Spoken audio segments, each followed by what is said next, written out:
Hello friends, welcome to ജിപ്പോട്ട് game. This is വിവാസിൻ here. ജോഗ്രഫിയുടെ ഒരു സ്പെഷ്യൽ വീഡിയോ ആണ്. നോക്കൂ, പരീക്ഷ കയറാൻ പോവാണ്. അതുകൊണ്ട് നമ്മൾ ഒന്ന് രണ്ട് ചോദ്യങ്ങൾ നിർബന്ധമായിട്ടും പഠിച്ചു വെക്കേണ്ടതുണ്ട്.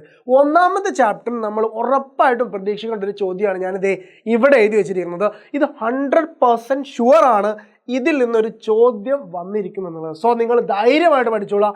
ഈ ഒറ്റമാർക്കിൻ്റെ ചോദ്യം അല്ല പഠിക്കേണ്ടത്. ഇത് ബേസ് ചെയ്ത് നിങ്ങൾ പഠിക്കേണ്ട കുറച്ചധികം പോയിന്റ്സ് ഉണ്ട്. ഞാനിത് അവിടെ കാണിച്ചു തരാം. നോക്കൂ, ചോദ്യം നോക്കിയേ. Which are the sub branches of biogeography? ബയോജോഗ്രഫിയുടെ സബ് ബ്രാഞ്ചസ് എന്തൊക്കെയാണ് എന്നാണ്? ഉപശാഖകൾ എന്തൊക്കെയാണ് എന്നാണ് ചോദിച്ചിരിക്കുന്നത്. ഏതിൻ്റെ ബയോജോഗ്രഫിയുടെ. ഇങ്ങനെ പല ജോഗ്രഫിയുടെയും ചോദിക്കാം അല്ലേ? ഫിസിക്കൽ ജോഗ്രഫിയുടെ ചോദിക്കാറുണ്ട് അല്ലേ? ഹ്യൂമൻ ജോഗ്രഫിയുടെ ചോദിക്കാറുണ്ട്. അതേപോലെ തന്നെയാണ് ബയോജോഗ്രഫിയുടെയും ചോദിക്കുന്നത്. ഇങ്ങനെ ഇതിൽ നിന്ന് ഏതിൻ്റെയും സബ് ബ്രാഞ്ചസ് ചിലപ്പം അവരേതെങ്കിലും സബ് ബ്രാഞ്ചസ് ചോദിച്ചേക്കാം. ഇതല്ലാത്ത വേറെ സബ് ബ്രാഞ്ചസ് പറഞ്ഞേക്കാം. നമ്മുടെ ഫ്ലോ ചാർട്ട് പോലെ വരച്ചിട്ട് ആ ഫ്ലോ ചാർട്ടിൽ ഏതെങ്കിലുമൊക്കെ ഒന്ന് രണ്ടെണ്ണം തന്നിട്ടുണ്ടാവും, ബാക്കി ഫില്ല് ചെയ്യാൻ വേണ്ടിയിട്ട് പറഞ്ഞിട്ടുണ്ടാവും.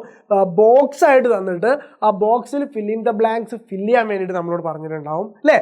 ഇത്തരത്തിലൊക്കെ ചോദ്യം ചോദിക്കുന്ന ഒരു സാധനമാണ് ഇതെന്ന് പറയുന്നത്, ഈ ബ്രാഞ്ചസ്, സബ് ബ്രാഞ്ചസ് എന്ന് പറയുന്നത്. സോ ഇത് പഠിക്കാൻ നമ്മളൊരു ചാർട്ട് അങ്ങ് പഠിച്ചു വെക്കുകയാണ് ഏറ്റവും സേഫായ method.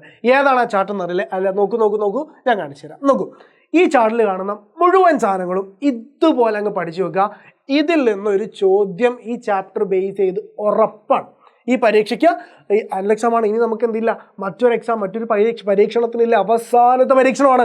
So this is the right time, this is the right method. ഇത് മുഴുവൻ അങ്ങ് പഠിച്ചു വെക്കുക.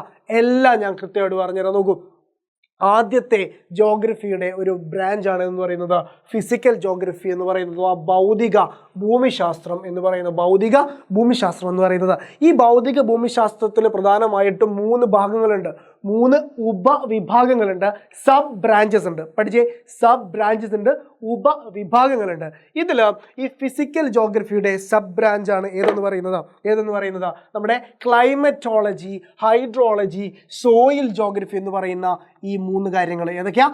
ക്ലൈമറ്റോളജി, കാലാവസ്ഥാ നിർണയ ശാസ്ത്രം. രണ്ടാമത്തത് ഹൈഡ്രോളജി. എന്താണ് ഹൈഡ്രോളജി? മൂന്നാമത്തത് സോയിൽ ജോഗ്രഫി, മണ്ണിൻ്റെ ഭൂമിശാസ്ത്രം. എന്താണ് ഈ 3 കാര്യങ്ങളും എന്ന് പറയുന്നത്?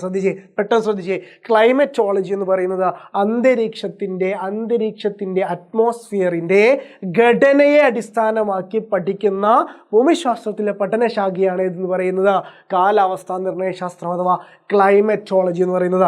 അന്തരീക്ഷത്തിൻ്റെ ഘടനയെക്കുറിച്ച് പഠിക്കുമ്പോഴാണ് ഒരു പ്രദേശത്തിൻ്റെ ക്ലൈമറ്റ് എങ്ങനെയായിരിക്കും, കാലാവസ്ഥ എങ്ങനെയായിരിക്കും, ഇനി ഇവിടെ മഴ പെയ്യാൻ സാധ്യതയുണ്ടോ, കാറ്റ് വീശാൻ സാധ്യതയുണ്ടോ, ഇടിമിന്നലുണ്ടോ എന്നൊക്കെ അറിയാൻ പറ്റില്ല ഇവിടെ ക്ലൈമറ്റോളജി പഠിക്കുമ്പോഴാണ്. മനസ്സിലായോ? ദെൻ ഹൈഡ്രോളജിയാണ് മറ്റൊന്ന്. ഹൈഡ്രോളജി എന്ന പേര് കേൾക്കുമ്പോൾ തന്നെ നമുക്കറിയാം എന്താണത്. അത് ജലവുമായിട്ട് ബന്ധപ്പെട്ടതാണ്, വെള്ളവുമായിട്ട് ബന്ധപ്പെട്ടതാണ്. ഭൂമിയിലെ ജലസ്രോതസ്സുകളെ കുറിച്ച് പഠിക്കുന്ന പഠനശാഖയാണ് ഇത് ഹൈഡ്രോളജി എന്ന് പറയുന്നത്. അതും ഏതിൻ്റെ ഭാഗമാണ്? ഫിസിക്കൽ ജോഗ്രഫിയുടെ ഭാഗമായിട്ട് നമ്മൾ പഠിക്കുന്നതാണ്. മൂന്നാമത് സോയിൽ ജോഗ്രഫിയാണ്, അഥവാ മണ്ണിൻ്റെ ഭൂമിശാസ്ത്രമാണ്. അതായത് മണ്ണൊരു വളരെ പ്രധാനപ്പെട്ട ഘടകമാണല്ലോ. ആ മണ്ണിനെ കുറിച്ച് പഠിക്കുന്ന, മണ്ണിൻ്റെ ഉത്ഭവത്തെക്കുറിച്ച് പഠിക്കുന്ന, വിവിധതരം മണ്ണുകളെക്കുറിച്ച് പഠിക്കുന്ന, മണ്ണ് എവിടേക്ക് ഏതൊക്കെ തരത്തിലുള്ള മണ്ണുകൾ ലൊക്കേറ്റ് ചെയ്തിരിക്കുന്നു എന്ന് പഠിക്കുന്ന മണ്ണുകളെക്കുറിച്ചുള്ള പഠനത്തെ പറയുന്ന പേരാണ് സോയിൽ ജോഗ്രഫി എന്ന് പറയുന്നത്. മണ്ണുമായി ബന്ധപ്പെട്ട സകല കാര്യങ്ങളും എവിടെ ഡിസ്കസ് ചെയ്യപ്പെടും? സോയിൽ ജോഗ്രഫിയിൽ ഡിസ്കസ് ചെയ്യപ്പെടും. ഓക്കെ, ദെൻ പിന്നെ മറ്റൊരു പ്രധാനപ്പെട്ട നമ്മുടെ ഭൂമിശാസ്ത്രത്തിൻ്റെ ബ്രാഞ്ചാണ് ഇതെന്ന് പറയുന്നത് ഹ്യൂമൻ ജോഗ്രഫി എന്ന് പറയുന്നത്. നമ്മൾ ഈ വർഷം അത് പഠിക്കുന്നില്ല, മനസ്സിലായോ? ഈ വർഷം നമ്മൾ പൂർണ്ണമായിട്ടും പഠിക്കുന്നത് ഫിസിക്കൽ ജോഗ്രഫിയിൽ നിന്നും ബയോജോഗ്രഫിയിൽ നിന്നും മാത്രമാണ്. നമ്മൾ ഹ്യൂമൻ ജോഗ്രഫി തൊട്ടിട്ടില്ല. ഹ്യൂമൻ ജോഗ്രഫി എപ്പോഴാ തൊടുന്നേ? നമ്മളത് അടുത്ത വർഷം +2 നമ്മൾ തൊടുന്നുണ്ട്. ഓക്കെ അല്ലേ? ഹ്യൂമൻ ജോഗ്രഫി അഥവാ മാനവ ഭൂമിശാസ്ത്രം എന്നാണ് നമ്മൾ വിളിക്കുന്നത്. മാനവ ഭൂമിശാസ്ത്രം എന്ന് പറഞ്ഞു കഴിഞ്ഞാൽ മനുഷ്യനുമായി ബന്ധപ്പെട്ട ഭൂമിശാസ്ത്രത്തെ നമ്മൾ വിളിക്കുന്ന പേരാണ് മാനവ ഭൂമിശാസ്ത്രം അഥവാ ഹ്യൂമൻ ജോഗ്രഫി എന്ന് പറയുന്നത്. ഈ മനുഷ്യനും പ്രകൃതിയും തമ്മിലുള്ള ബന്ധത്തെക്കുറിച്ച് പഠിക്കുന്ന ഭൂമിശാസ്ത്രത്തിൻ്റെ ശാഖയാണ് ഏതെന്ന് പറയുന്നത് നമ്മുടെ ഹ്യൂമൻ ജോഗ്രഫി എന്ന് പറയുന്നത്.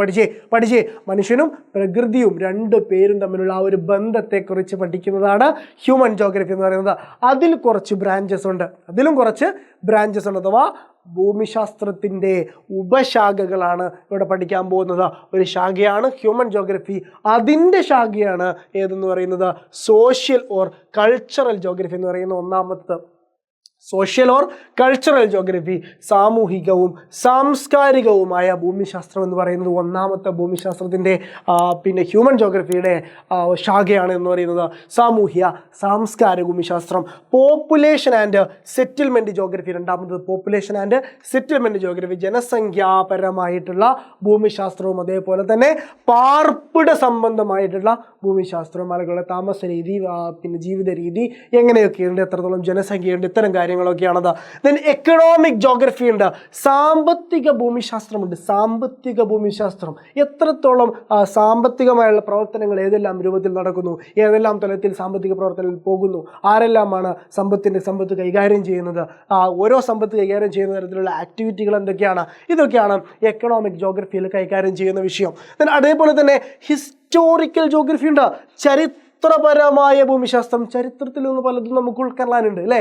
ആ ചരിത്രത്തിൽ നിന്ന് എങ്ങനെയാണ് ഇവിടെ ചരിത്രകാലത്ത് സംഭവിച്ചു പോയത്, മുൻകഴിഞ്ഞ കാലം എന്തെല്ലാം അവിടെ സംഭവിച്ചത്, ഇവരെല്ലാം എന്തെല്ലാം കാര്യങ്ങളിലൂടെയാണ് ജീവിച്ചു പോകുന്നത്, ഇത്തരം കാര്യങ്ങൾ പഠിച്ചെടുക്കുന്നതിനെ ഹിസ്റ്റോറിക്കൽ ജോഗ്രഫി എന്ന് വിളിക്കുന്നു. അതുപോലെ തന്നെ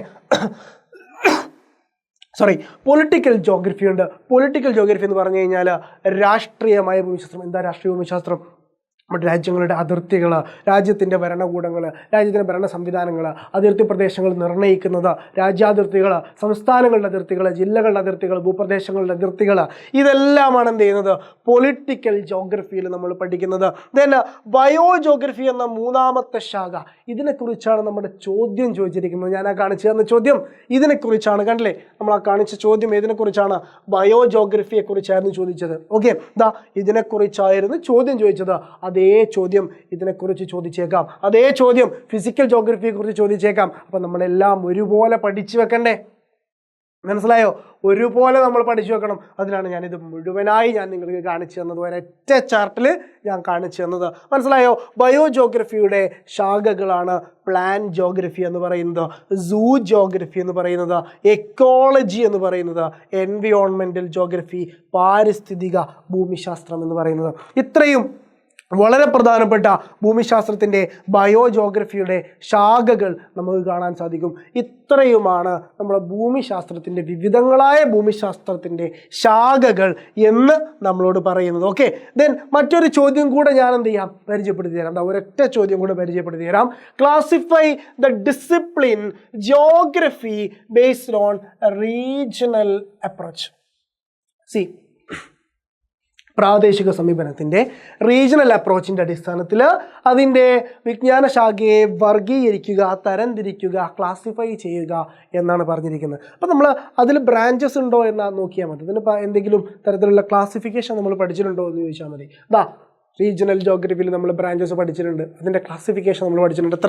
എത്രണ്ണ 4 നമ്മൾ പഠിച്ചിട്ടുണ്ട്. Regional geography deals the regions of different sizes. Regions can be based on the simple factor like rainfall, vegetation, per capita income, etcetera. ഇങ്ങനെ പലതിൻ്റെ അടിസ്ഥാനത്തിൽ, മഴയുടെ അടിസ്ഥാനത്തിൽ, സസ്യജാലങ്ങളുടെ അടിസ്ഥാനത്തിൽ, ആളോഹരി വരുമാനത്തിൻ്റെ അടിസ്ഥാനത്തിൽ, ഏതെങ്കിലും ഒന്നിൻ്റെ അടിസ്ഥാനത്തിൽ എന്ത് ചെയ്യാം, നമുക്കിങ്ങനെ ക്ലാസിഫൈ ചെയ്ത് കൊണ്ടുവരാം എന്നാണ് പറഞ്ഞത്. Regions also could be based on multi factors when 2 or more factors are associated. പലതരത്തിലുള്ള ഫാക്ടേഴ്സ് അസോസിയേറ്റ് ചെയ്ത രീതിയിലും നമുക്ക് എന്ത് ചെയ്യാം, ഒരു റീജിയനെ ചൂസ് ചെയ്യാമെന്നാണ് പറഞ്ഞത്. ഇത്ര ജനസംഖ്യയുള്ള അല്ലെങ്കിൽ ഇത്ര സാമ്പത്തിക പെർ ക്യാപിറ്റ ഇൻകമുള്ള ആളുകൾ താമസിക്കുന്ന പ്രദേശങ്ങൾ എന്ന് പറഞ്ഞ് നമുക്ക് എന്ത് ചെയ്യാം, റീജിയൻ കാറ്റഗറൈസ് ചെയ്യാം. ഇത്ര മഴയുടെ അളവ് ലഭിക്കുന്ന പ്രദേശങ്ങൾ എന്ന് പറഞ്ഞ് ഓരോ പ്രദേശത്തിൻ്റെ അടിസ്ഥാനത്തിൽ, പ്രാദേശികം എന്ന് പറയുന്നത് പ്രദേശത്തിൻ്റെ അടിസ്ഥാനത്തിൽ നമുക്ക് എന്ത് ചെയ്യാം, ക്ലാസിഫൈ ചെയ്യാം എന്നുള്ളതാണ്. Okay, regions can be also പല രൂപത്തിൽ ക്ലാസിഫൈ ചെയ്യുന്ന രൂപമാണ് ഇവിടെ പറഞ്ഞിരിക്കുന്നത്. സംസ്ഥാനങ്ങൾ, ജില്ലകൾ, താലൂക്കുകൾ, വില്ലേജുകൾ, ഇങ്ങനെ ആയിട്ട് നമുക്ക് എന്ത് ചെയ്യാം, ക്ലാസിഫൈ ചെയ്ത് കൊണ്ടുവരാം എന്നുള്ളതാണ്. അപ്പോൾ ഏത് രൂപത്തിലാണത് ക്ലാസിഫൈ ചെയ്ത് നമ്മളതിനെ ബ്രാഞ്ചസ് ആക്കി മാറ്റുന്നത് എന്ന് നോക്കാം. റീജിയണൽ സ്റ്റഡീസ് നമുക്ക് നടത്താം. റീജിയണൽ ജോഗ്രഫിയുടെ കേസിൽ നമുക്ക് റീജിയണൽ സ്റ്റഡീസ് നടത്താം. റീജിയണൽ അനാലിസിസ് നടത്താം. രണ്ടാമതായിട്ട് റീജിയണൽ അനാലിസിസ് നടത്താം. മൂന്നാമതായിട്ട് റീജിയണൽ ഡെവലപ്മെൻറ്റ് നടത്താം. നാലാമതായിട്ട് റീജിയണൽ പ്ലാനിങ് നടത്താം. ഈ 4 കാര്യങ്ങളിലാണ് നമ്മുടെ ഇതിൻ്റെ ബ്രാഞ്ചസ് എന്ന് പറയുന്നത്. പ്രാദേശിക പഠനങ്ങൾ, പ്രാദേശിക അപഗ്രഥനം, പ്രാദേശിക വികസനം, പ്രാദേശിക ആസൂത്രണം. ഇങ്ങനെ 4 ഭാഗങ്ങളായിട്ട് നമുക്ക് എന്ത് ചെയ്യാം, അതിനെ തരംതിരിക്കാം എന്നുള്ളതാണ് നമ്മൾ മനസ്സിലാക്കി വെക്കേണ്ട കാര്യം. സോ ഈ വീഡിയോയിൽ എത്രയേ പറയുന്നുള്ളൂ. ബാക്കി കുറച്ച് പ്രധാനപ്പെട്ട ചോദ്യങ്ങളുമായിട്ട് നമ്മളെ ലൈവ് വരുന്നുണ്ട്. ആ ലൈവുകളൊന്നും മിസ് ചെയ്യാതെ കണ്ടോണം. എല്ലാം വളരെ ഇമ്പോർട്ടൻ്റ് ആയ ചോദ്യങ്ങളാണ് നമ്മൾ ഡിസ്കസ് ചെയ്യാൻ പോകുന്നത്. So stay tuned. ലൈവുകളെല്ലാം വന്ന് കാണാം. പരീക്ഷയ്ക്ക് ഫുൾ മാർക്ക് നമുക്ക് ഉറപ്പിക്കാം. സോ നമുക്ക് ഇപ്പോഴത്തേക്ക് വിടാം. Good bye.